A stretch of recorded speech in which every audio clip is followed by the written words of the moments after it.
Hey everybody, welcome back to Steve's Garage.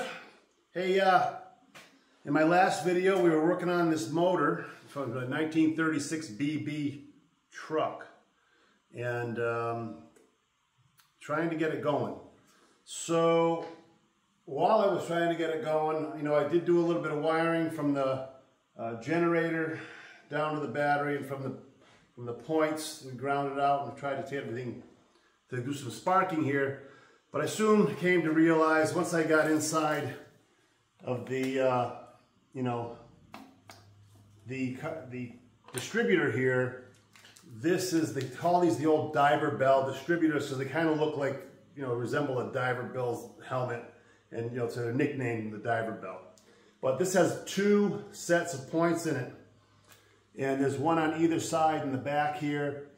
There is a condenser right in here, and there is a coil is built into the top here. So you don't use an exterior coil like you would, you know, on the modern cars. So my plan would be to turn this over to 12 volt, put a 12 volt coil in, a starter relay, and you know, turn it back to a positive ground, I mean a negative ground. Right now it's a positive ground. But what I did want to show you, in the last video, I said it didn't have enough cranking power to turn the motor over with the starter that I had. So I was looking for my 1 3/8 socket in the big breaker bar, and I used that. I hooked it on underneath here onto the crankshaft from the bottom there, and I turned it and freed that motor up. So I think what happened was, it's been sitting for so long that where do we put this? That without the pistons moving up and down in the cylinder, there was probably some rust, a little corrosion. Even though I had squirted oil in this and tried to keep protecting it because I've been storing it outside the past few years, you know, you don't want to let it sit too long and freeze up, because then you've got a whole another issue to deal with. And like my buddy Ed said today when we spoke, if it turns, it burns. So we got it turning, but we don't have spark or fuel. And I'm not going to put any money into this thing. I farted around. You know, I put a voltage breaker on the top, a new one, and tried wiring it again. Everything's so corroded, I'm not going to tear it apart for a ton of time. As long as I know it's spinning, then I know it's going to be a good motor eventually down the road here, and we'll use it either on this project or in another project. But this is my secondary project. This is my first project. This is my next project. But I'll show you the shop. I am in here, it's like a can of sardines, and it's really starting to make me ready to blow a head gasket, make me a little crazy. So I'm going to show you, you can see with the camera what's going on here. I'm going to hook the battery up, and we'll show you that it spins, you know, just for ha-has, so you can enjoy that with me, and we'll go from there. So let's see what we got.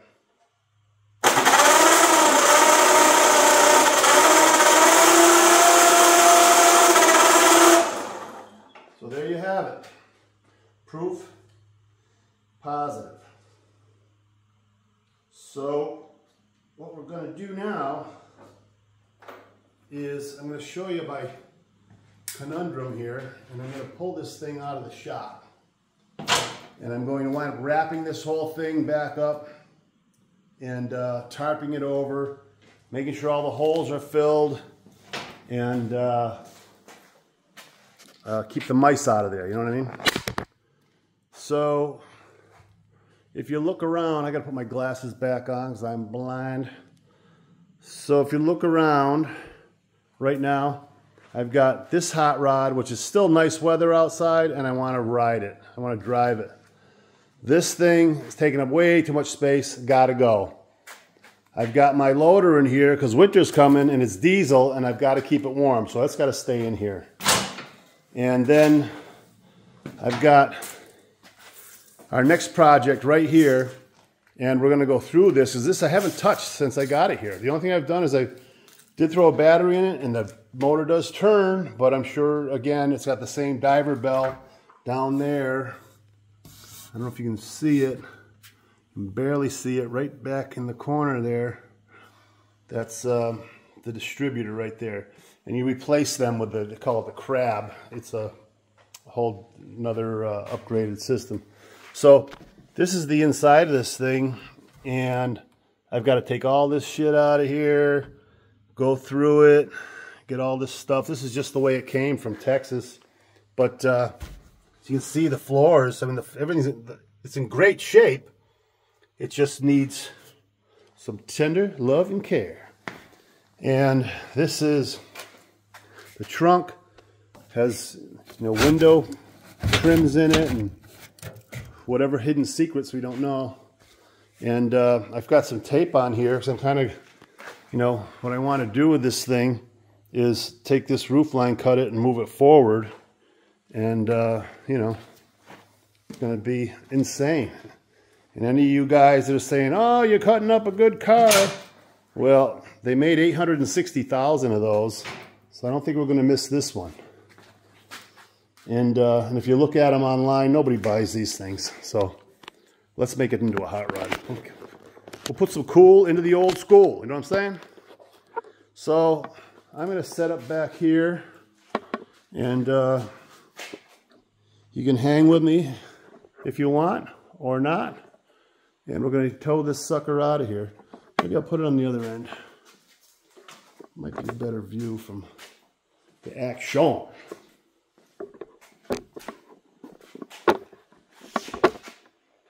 That'll be cool. All right, let me get some stuff cleared up here, and we'll move it on out. Hope everyone's having a great day today. Another beautiful day here in Western Mass. I even had my wiring schematics out, and all the wires in the world are not going to get this thing running because we need points, condenser, we need fire.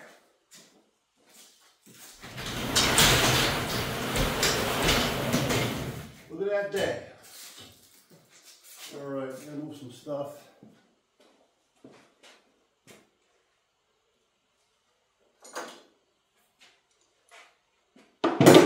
This battery can stay in here. The battery right in the car.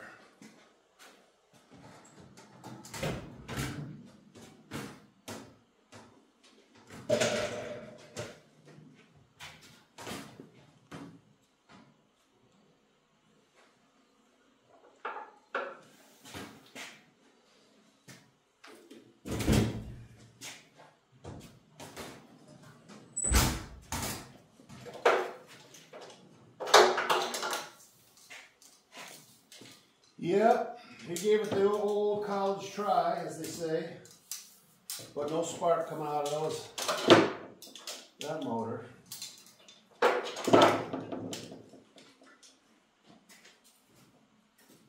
I'll toss things aside for now, because what the hell are you going to do? Got to make some room.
plugs back in.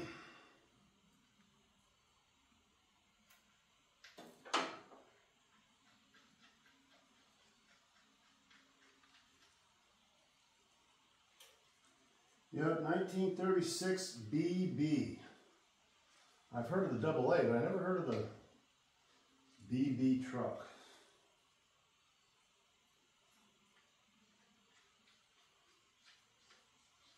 The 30s were an amazing year for vehicles. They were so curvaceous, fancy, lots of chrome. Really, truly amazing what they did. All the style.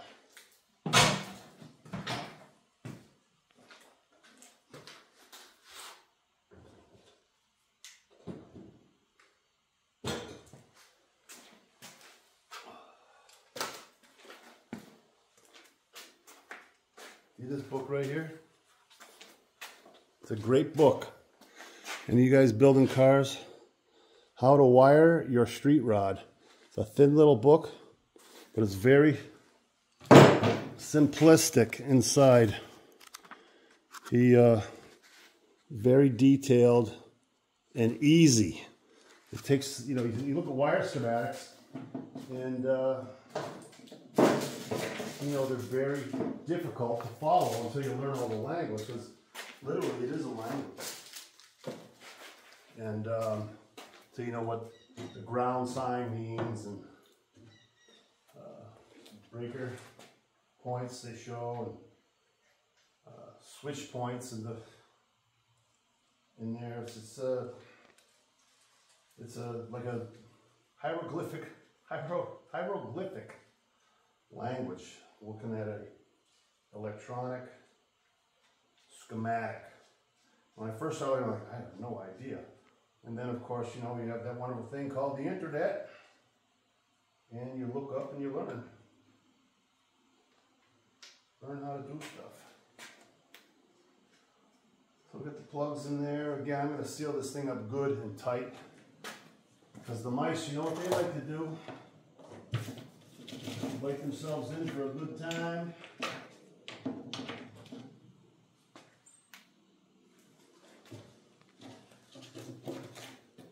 Tomorrow's trash day.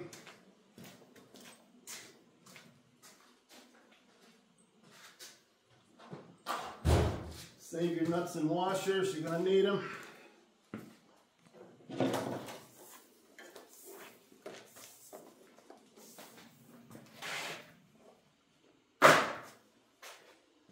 Everybody's got to have a 5-gallon bucket of nuts and washers.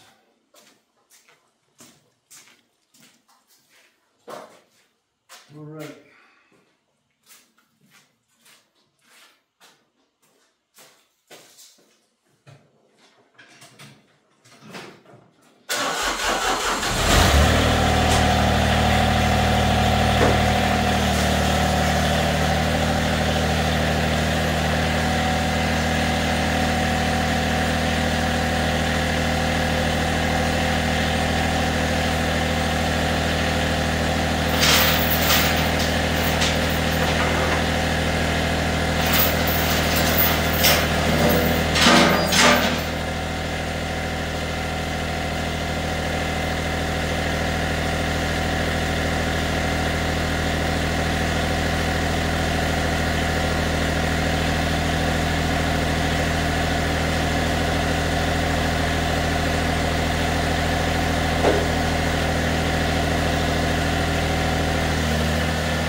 All right. The leaves blowing in, we're gonna get rid of them. So this will give us room to breathe again.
Beautiful.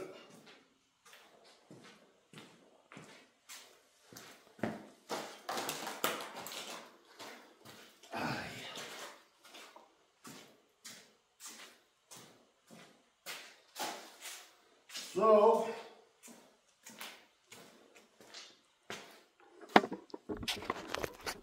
here you have it.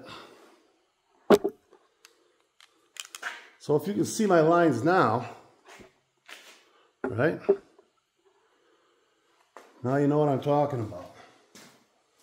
So this is just some yellow tape, obviously, that I threw on there to make a line. And if I cut this roof line around here, all the way around, and then take a chunk, I'm thinking at this point, take a chunk somewhere around here,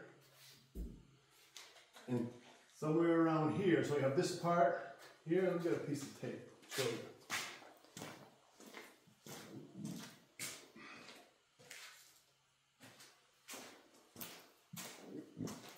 So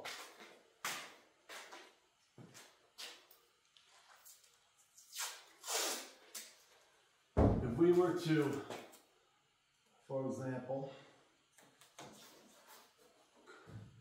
cut this here.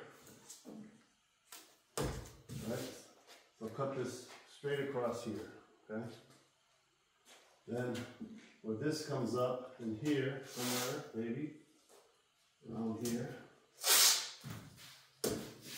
cut this straight across here. Then take this section here, slide it up here, weld it on, weld here to here, and we've created a coupe, in theory. Now, that may be, you know, it may not work out that I have a window in here because it may make my roof line, I'm thinking it might be out of proportion. It might make the coupe style too big. So if I look for my notes, which I can't keep shit to save my life in order. Somewhere around here. On top of the damn car. So, let's look at this. Of course, the picture's backwards. But see that? How they have the other window in there? And I'm thinking because this door, this car, you know, if you were to go like that, right? This, because this is a four-seater, this door is really long compared to this door is shorter. So they get a little narrower, shorter roof line where, you know, I'm going to be a little longer. And then, of course, I have to build all this back end and all that. I'm thinking I may even lose the window to get that to slide forward to being perspective or in, you know, what's the word? To, I don't know, but to look good. I do also have another picture, so I'm going to pause you for 1 second. So this is the car. Look at that, it's almost whoop, whoop, whoop. It is when it was parked in Texas, all right? So if you take that car, that's it right there. See the back of the roof line's right there. That tape's kind of throwing us all off, but this is the exact car. Just a picture of it when I was trying to purchase it, okay?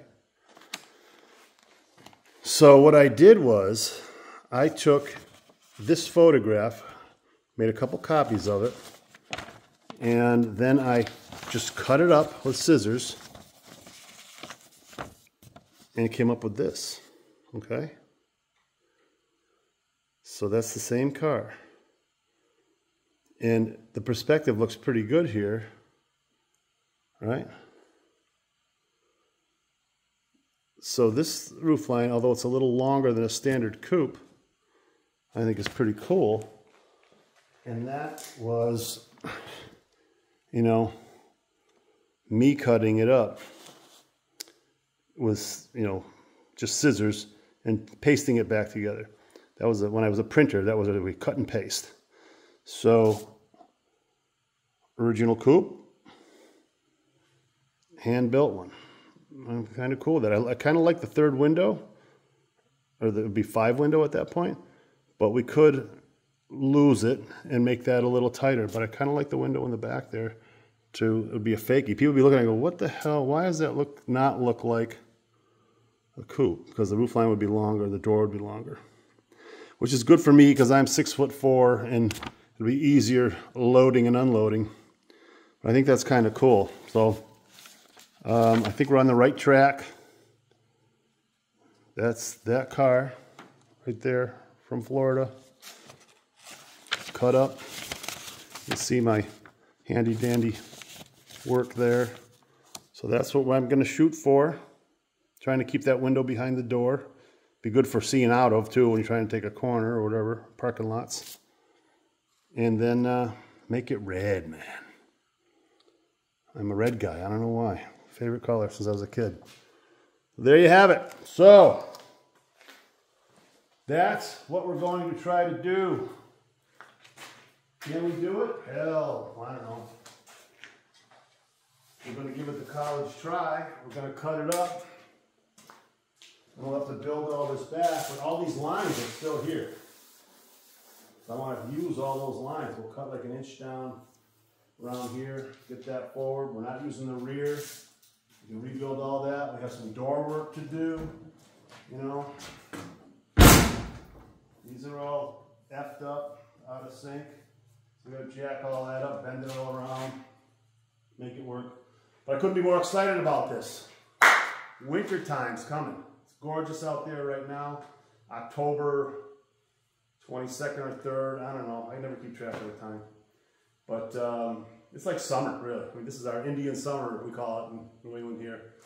And it's hot. It's almost like not right. But global warming, working out okay for me. So anyway, that's what we got. And I asked somebody to give me a hand, and that's what we got. So, thank you very much, guys. That's it for Cornball Jokes today. Really looking forward to this project. Glad I got this thing out of here, but I'm glad I got it spinning because I think maybe another year it would lock up and we'd have all kinds of problems. No matter what, it's got to come apart, and it's 100 things to do to it to even see if it's going to be a good running motor. No matter what, the first thing you start with is I'm going to start with compression and see if those rings are holding. If those rings are holding and the valves are holding, it's holding its compression, it's reasonable, I'll run it. These things are, these Flathead motors, I've said it a million times, I can't say it enough. They are the easiest motors to take care of. This is pre-war, it's 1936, so again they say that everything was built better, the steel was better, the materials were better. Not that the craftsmanship was better, but the materials were better. And they just like to run and run and run. So we'll see what happens. And I'm really excited about that one too. It's a good piece of machinery to start as a base. And I had a guy in here the other day, and he's like, you don't like to leave them original. And I said, no, I don't know why, but I just like to tear them apart and cut them up and make them into something that they weren't. And again, it's not, if this is a valuable car, yeah, I'd leave it, I wouldn't cut it up and take the value out of it. But this is a, this is a family car from 1935. This is a 35 Model 48, Ford Model 48. And they made 860,000 of these cars. And amazing. And here's one left, and I think it'll be a lot cooler as a hot rod than this beast, okay? So hey, have a great day, enjoy, go out and do your leaves. If you live in somewhere where you have palm trees, I envy you. But have a great day, everyone, and I'll talk to you soon. Let's keep it going. We're gonna have a good winter.